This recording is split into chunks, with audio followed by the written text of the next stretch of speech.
Life took a turn after high school when Alana began studying medicine at the University of Ottawa, while Mathieu stayed in their hometown. The Somebody took your long-distance bitch. relation You go to med school. Yo, you learn anything from this? Yo, go some med school. I don't make the rules. she sometimes doubted whether she was good enough for him. Their relationship, however, So you found out that he lied to you.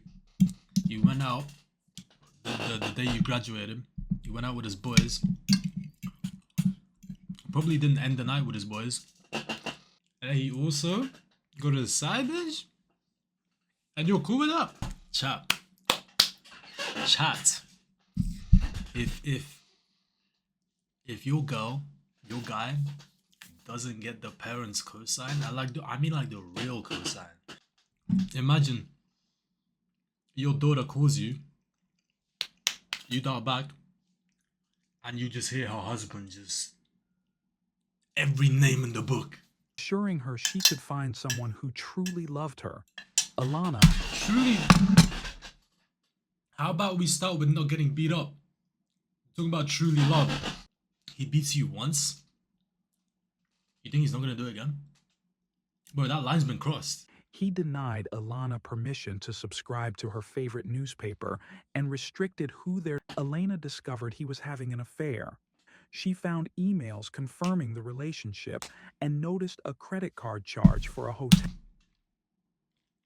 Cheating over email is crazy. But bro, same thing. He cheated in college. That line has been crossed. Why would he not do it again? Breathe life into their strained marriage. Alana grew close to her new boss, Allison Kaufman, who lived across the street from their home, but chose not to report it, fearing how U.S. authorities might handle a man named Mohammed. A few months later, I don't give a fuck how they handle him. Look at how he handled you. unjokingly suggested that she should get a lover herself. Surprisingly, Alana did just that. She met another doctor who was all The worst fucking advice you could ever. Yeah. her to leave. See, that's the thing too. You've been in this relationship for so long. You think you're in love. You think this is what love is. Until you get something different. And you're like, damn, like. Elena's funeral was held on December 17, 2016, at St. Francis of Assisi Church in Windsor, the same church where she had been baptized and married the man who would eventually take her life. While awaiting... That's fucked up. The same church you get married at. Every day, we see the darker side of the world around us.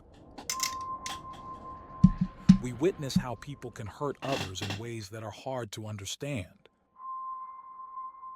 It's a sad part of life, but it's something we can't ignore. As someone who dives into the world of crime, I'm here to share the most shocking stories and try to understand what drives people to do such things. I'm Michael, and today, I've got another unreal true crime story for you.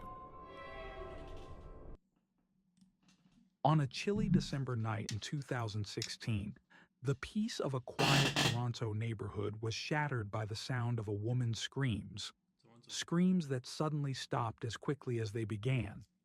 Inside the house, 3 kids were asleep, completely unaware of the terrible events unfolding just a few rooms away. By the next morning, 40-year-old Dr. Elena Frick, a well-loved doctor and mother of 3, had disappeared. Her husband, Dr. Mohammed Shamji, claimed she had left the house with a suitcase and another man. But what seemed like a simple explanation was hiding something far darker. Hey. What really happened to Alana that night? And how did her perfect life take such a tragic turn?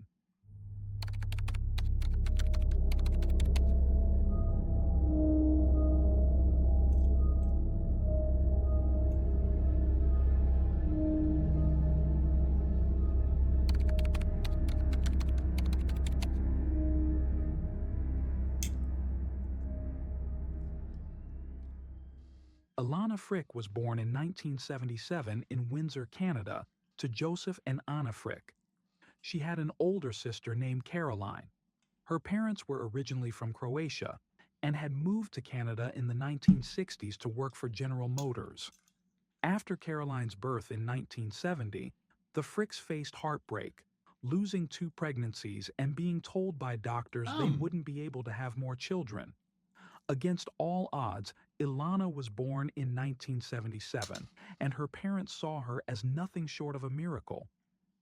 When Elena was young, the family relocated from Windsor to Tecumseh, a small town in southwestern Ontario where she grew up. Known as a bright and curious child, Elena spent much of her free time immersed in books. She attended St. Peter's Elementary School and later Santa Ana High School. In high school, she participated in Croatian folk dance and spent her summers working in nearby cornfields. Elena was also athletic, joining her school's track and field team. During her school years, Elana met a boy named Mathieu Renaud, and the two quickly became inseparable. They shared everything, from meals with each other's families to a deep love So this is who she went back for to. music. In the 1990s, they fulfilled a shared dream of attending a Nirvana concert, their favorite band. Their bond seemed unshakable, and friends and family believed they were destined to marry. However, life took a turn after high school when Ilana began studying medicine at the University of Ottawa, while Mathieu stayed in their hometown. Somebody took your bitch. You go to med school. Yo, you learn anything from this? Yo, go to med school. I don't make the rules. It proved challenging, and despite their engagement, Elena eventually ended it, focusing entirely on her studies. Elena's drive to succeed stemmed from witnessing her parents' grueling work at the General Motors factory. She often remarked on how exhausting their jobs were and resolved to secure a career that offered financial stability and a better quality of life. Her determination paid off, and she excelled during her time at medical school. In 2003, while working as a resident at the Ottawa Hospital, Ilana was playing pool in the recreation room when she caught the eye of Mohammed Shamji, a neurosurgery resident. Mohammed, the son of renowned thoracic surgeon Dr. Farid Shamji, came from a wealthy and prestigious family in Ottawa. He had attended the country's best schools and was considered a medical prodigy. Mohammed began joining Ilana for games of pool and eventually asked her out. Ilana was captivated by his intelligence, ambition, and elite background. Despite her growing feelings, she sometimes doubted whether she was good enough for him. Their relationship, however, was far from perfect. While Ilana was deeply invested, Mohammed's behavior often left her disappointed. He skipped her medical school graduation under the pretense of being ill, only for her to later discover he had been out with friends. He was also unfaithful, seeing another woman from his university days. Despite these red flags, Mohammed's charm. So you found out that he lied to you. You went out the day you graduated. You went out with his boys. Probably didn't end the night with his boys.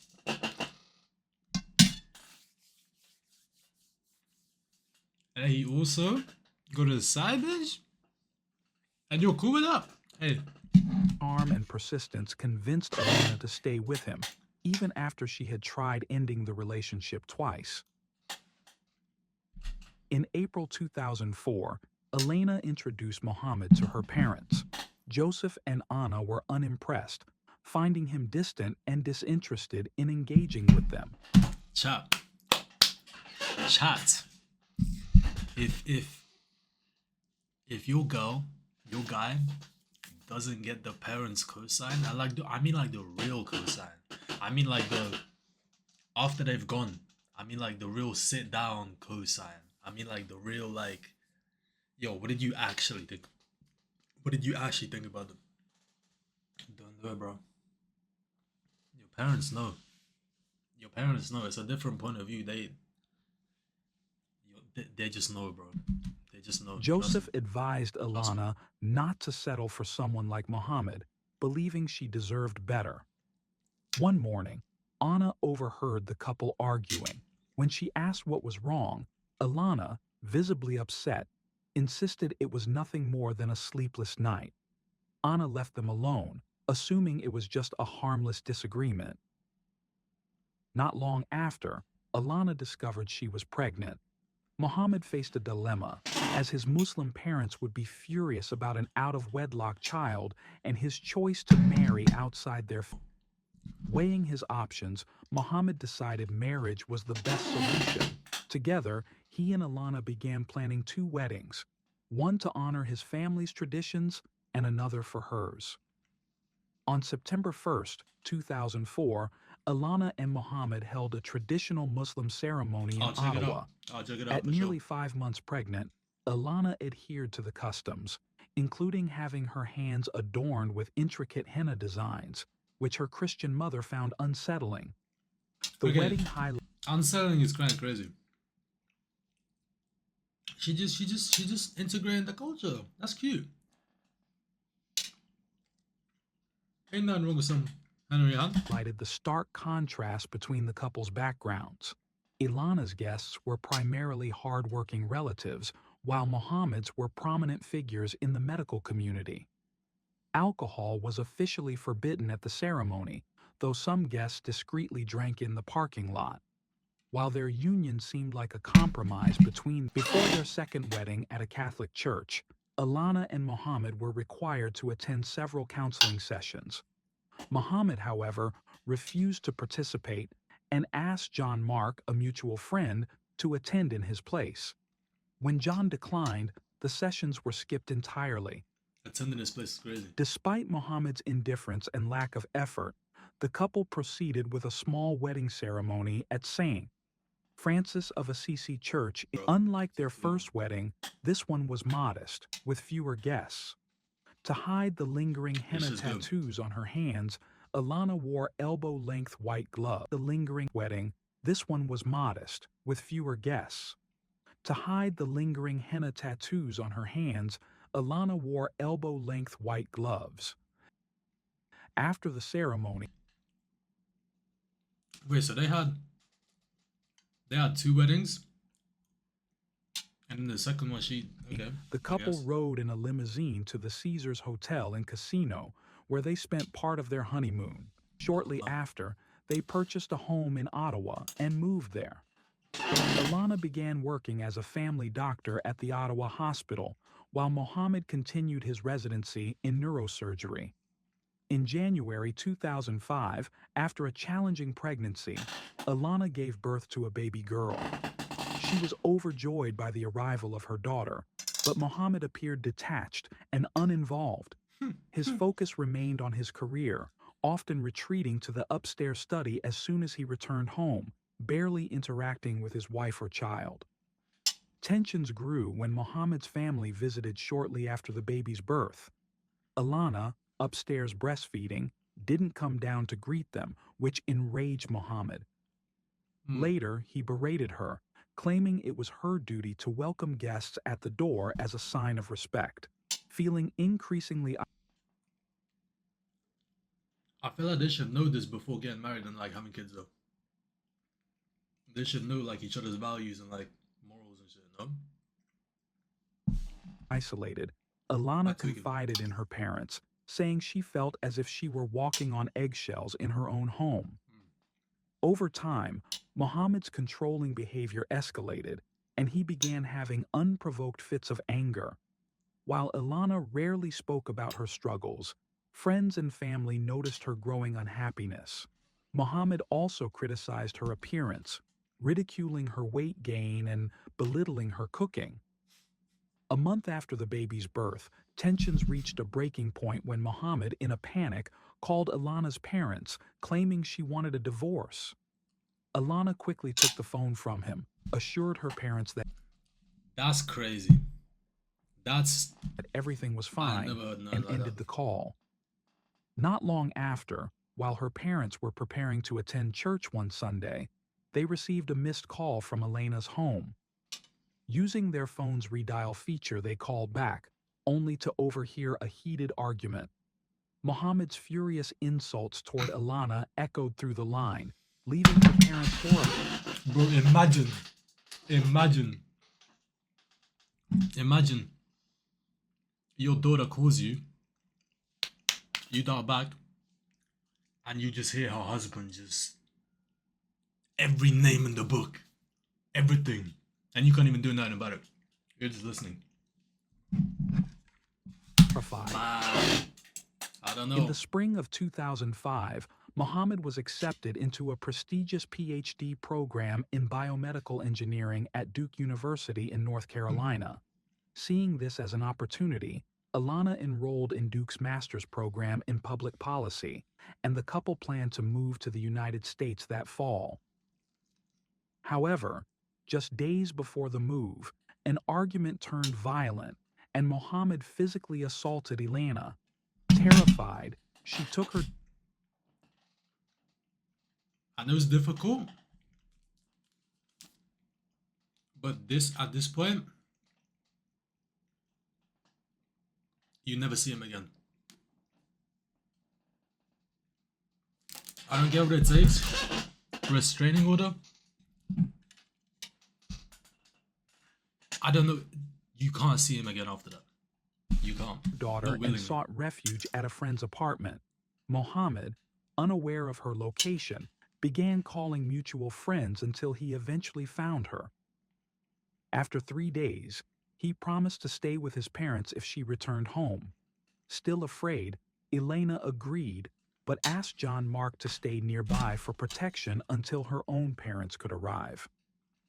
Following the incident, Mohammed faced 3 criminal charges, 1 for assaulting Ilana and 2 for issuing threats.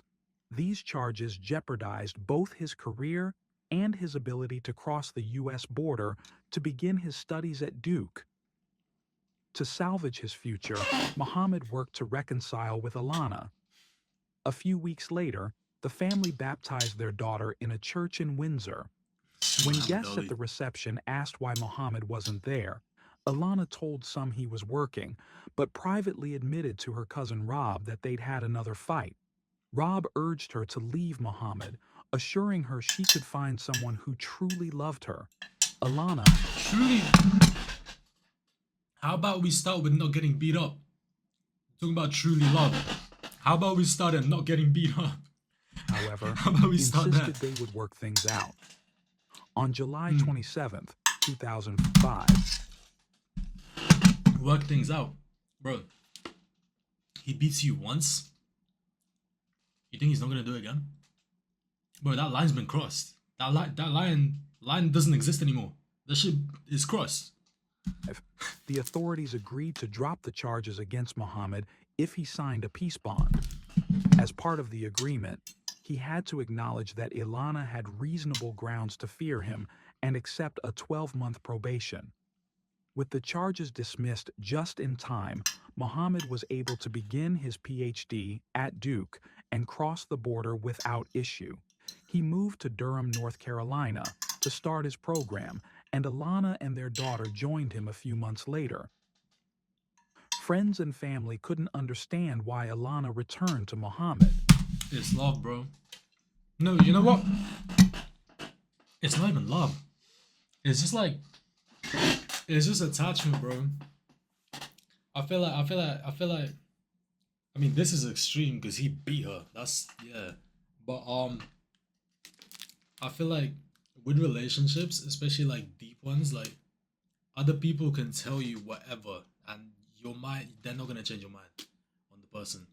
Like it has to be you that decides like, yo, I'm gonna leave. Like no exterior factors can influence you at all. With relationships like this, the shit's toxic, bro. She was intelligent. And then if she would have got out, if she would have actually got out, I'm assuming she died or something, but if she would have actually got out, she would have looked back and seen how toxic this shit was, and she would have been like, what the like, what was I doing? Like, am I stupid? financially independent, and had the unwavering support of her family.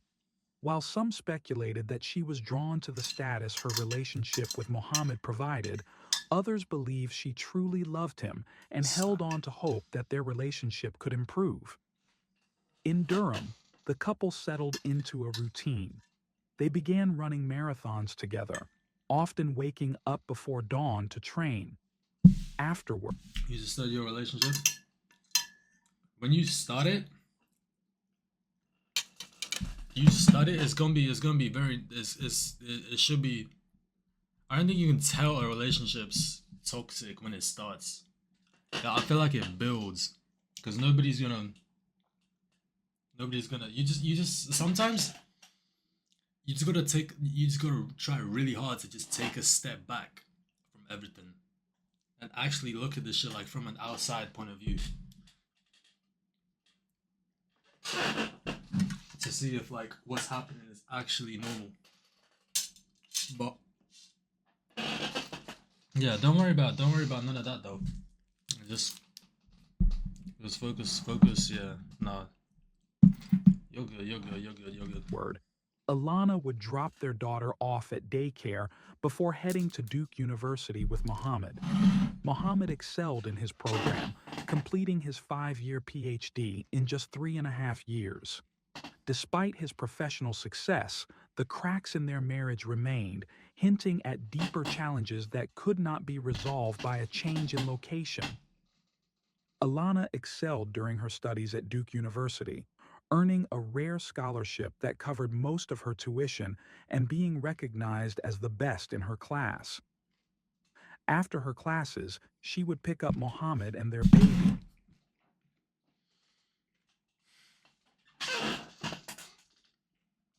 Hey, this just shows you can be academically smart as you want. You're still gonna go home to someone that beats you. Before heading home to prepare dinner, a routine she repeated almost daily. In 2007, nearly 2 years later, Ilana became pregnant again and gave birth to the couple's second daughter in November. Friends of the couple noticed an imbalance in their marriage. Ilana was the one who drove Mohammed everywhere he needed to go. When her friend Valentina Nikolova asked her about it, Ilana simply explained that Mohammed disliked driving. But the imbalance extended beyond transportation. Ilana was responsible for nearly everything in their household, from I think it was grocery just one kid. shopping to assembling kid. furniture and even changing light bulbs. Despite her efforts, Ilana I'm sorry, bro.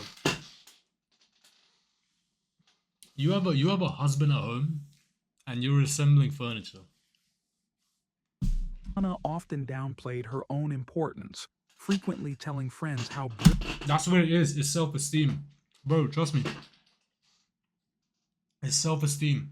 Because from the very start, she said, "Oh, I don't think I'm good enough for him." It's self-esteem, bro. Like she's gonna let him do whatever he wants to her, and she's gonna be cool with it. Because she feels like she's below him. Muhammad was and how insignificant she felt in comparison. To outsiders, Ilana appeared to hold control in the relationship. Yet, she always sought Muhammad's permission for even the smallest decisions, displaying an unusual submissiveness. Meanwhile, Muhammad would call her multiple times whenever she was out, demanding to know where she was and who she was with. In 2009, after completing their studies at Duke, the couple returned to Ottawa, Canada, and moved into a house near the hospital where they both began working. Ilana quickly became a beloved family doctor, admired by her patients, while Mohammed advanced in his neurosurgery It's in Canada too. specialization, earning an award for the exceptional care he provided. Around this time, the couple became active on social media, portraying themselves as a wealthy, happy family with beautiful children. However, close friends knew that Mohammed controlled Ilana's accounts. Where'd the second kid come from? I thought it was just one kid. Dictating which photos she could post, and even pressuring her to harass people he didn't like. Mohammed's controlling nature extended beyond social media and into their daily lives. He denied Alana permission to subscribe to her favorite newspaper and restricted who their daughters could play with, dismissing children from That's just, bro. At that point, that's just being controlling for the sake of being controlling. Like, what do you like? What do you mean? less affluent families. He often insulted Alana, calling her useless and stupid, and claimed he would have been better off without her. In 2011, Mohammed moved to Calgary for a year to complete a spinal surgery fellowship. Shortly after, Elena discovered he was having an affair. She found emails confirming the relationship and noticed a credit card charge for a hotel. Cheating over email is crazy. But bro, same thing. He cheated in college. That line has been crossed. Why would he not do it again? It doesn't make sense for him not to do it again. If he crossed the line once and saw like, yo, nothing happened, this is cool, this is chill, he obviously is gonna do it again, bro. Hotel stay with Obviously. his mistress on Mother's Day. When He's gonna try to push the line as far as it's intriguing for him to see how far he can push the line. confronted, Mohammed didn't deny the infidelity. Devastated, Alana considered leaving him, encouraged by friends who believed she deserved better. Yet, she stayed. Alana yearned for his approval, believed she had invested too much in their life together, and hoped to prove she was worthy of his love. Mohammed promised to end the affair, and shortly after, he secured his dream job as a neurosurgeon at Toronto Western Hospital. The couple relocated to Toronto, purchasing a $1.5 million home in North York. Elena left her job in Ottawa and eventually found a position at the Earl Bales Clinic. However, she admitted to friends that the new job didn't excite her. She had worked hard to gain knowledge and felt her skills were underutilized. Once settled, Mohammed suggested having another child, noting they had an empty room in their home and expressing his desire for a son. Ilana agreed, hoping a new baby would breathe life into their strained marriage.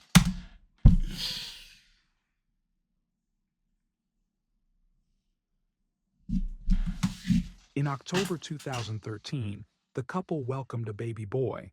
For nearly 2 years after his birth, their relationship seemed to stabilize. During this time, Alana grew close to her new boss, Allison Kaufman, who lived across the street from their home. Their daughters thrived in private school, and Mohammed gained a reputation at Toronto Western Hospital for performing miraculous surgeries. In 2015, Ilana left her clinic job to work at Scarborough Hospital's Family Medicine Unit and became a district delegate for the Ontario Medical Association. Though her career was flourishing, Mohammed resented her success, reigniting tensions in their marriage. Of course. In March 2016, the family traveled to Vermont, stopping in Ottawa first to leave their youngest son with Mohammed's parents.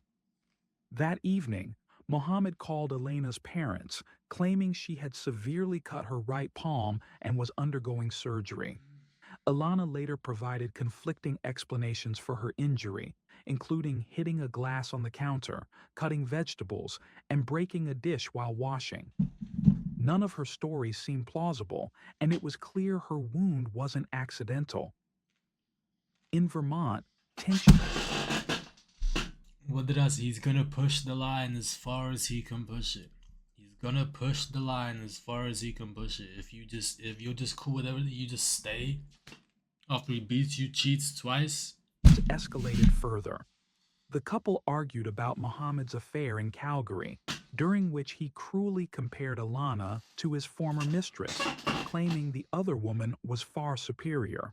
The argument turned violent when Mohammed attempted to strangle Alana. Later, Ilana confided in friends about the incident but chose not to report it, fearing how U.S. authorities might handle a man named Muhammad. A few months later, I don't give a fuck how they handle him. Look at how he handled you. the couple celebrated their 12th wedding anniversary, which would ultimately be their last. Ilana gave Muhammad a heartfelt card that read, "My dearest Muhammad, I love you with all my heart. 12 years, 3 kids, 4 cities, 2 countries, and a lifetime of memories. I can't wait for the next 50 years." But the truth was far darker than her words suggested. By late 2016, Ilana had started discussing divorce with Muhammad.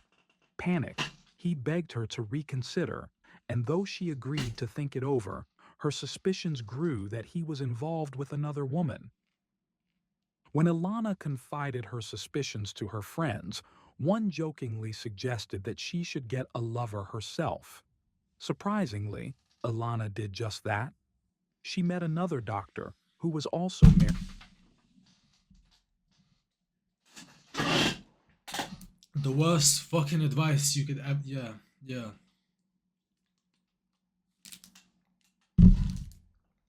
Whoever that friend is. Married with children. He treated her with kindness and made her feel desired again. Ilana later told a friend it was the first time she'd experienced a shred of happiness since marrying Muhammad. Her lover encouraged her to leave. See, that's the thing too. You've been in this relationship for so long. You think you're in love. You think this is what love is. Until you get something different, and you're like, damn, like, Muhammad this is sad. And imagine a life without him. Emboldened, Ilana consulted a lawyer to initiate divorce proceedings. She revealed something she hadn't told anyone else, that Muhammad had assaulted her violently in October. It was the final straw for Ilana, who decided she needed to leave, not just for herself, but for the safety of her children. By late November, Ilana officially filed for divorce. Muhammad attempted to win her back by gifting her a large box of chocolates, but she remained resolute. On November 24th, she sent an email to a friend apologizing for her recent absence.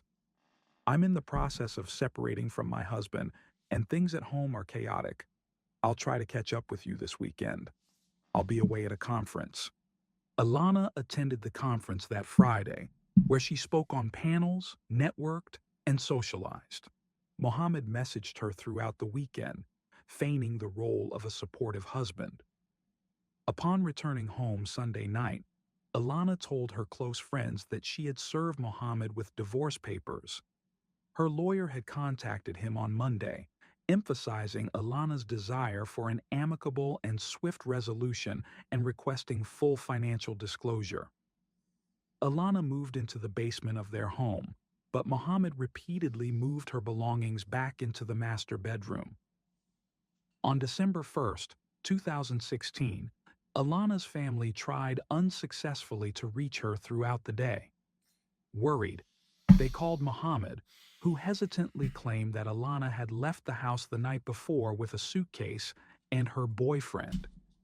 Ilana's mother, knowing her daughter would never abandon her children, contacted Allison Kaufman, Ilana's former boss and neighbor, asking her to check the house. Allison peered into the garage and saw that Ilana's car was still parked there. She informed Ilana's parents, who immediately called the police and set out on an overnight drive from Windsor to Toronto. When officers arrived at the house, Muhammad Why is that? Huh? Wait, hold on. What? informed Ilana's parents, who immediately called the police and set out on an overnight drive from Windsor to Toronto. Okay. When officers I thought the police arrived at the house, Muhammad repeated his story about Ilana leaving with a suitcase. Following protocol, they searched the residence for any signs of her, but found nothing. Later that day, police discovered a woman's body stuffed inside a suitcase near the Humber River. She was barefoot, dressed in pajamas, and had severe head injuries. The autopsy revealed she had been beaten, sustaining blunt force trauma before being strangled. The body was I mean,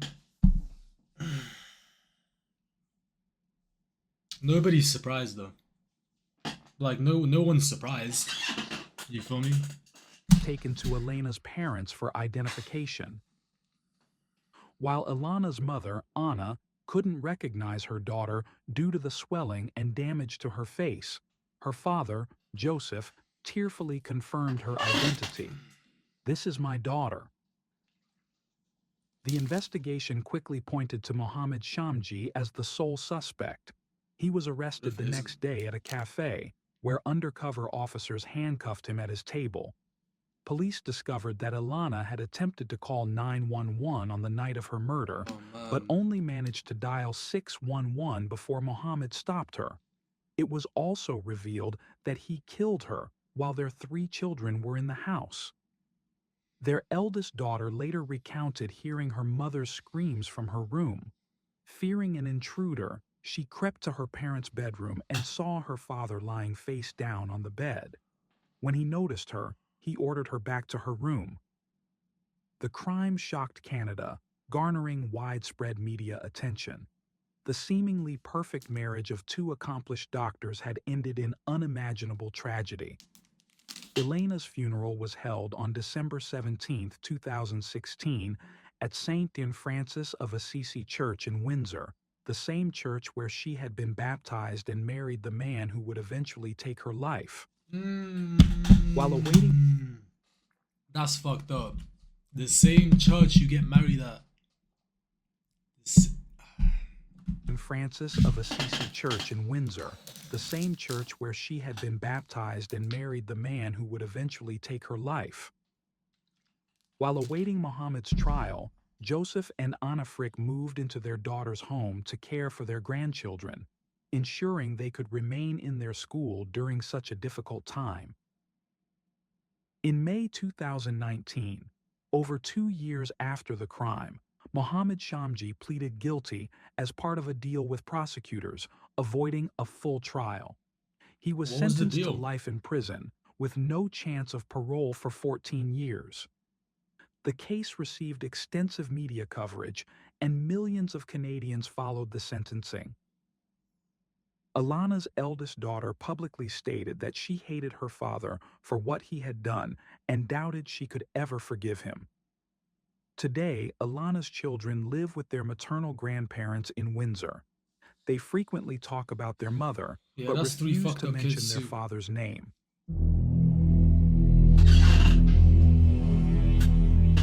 That's 3 fucked up kids for life. For life, bro.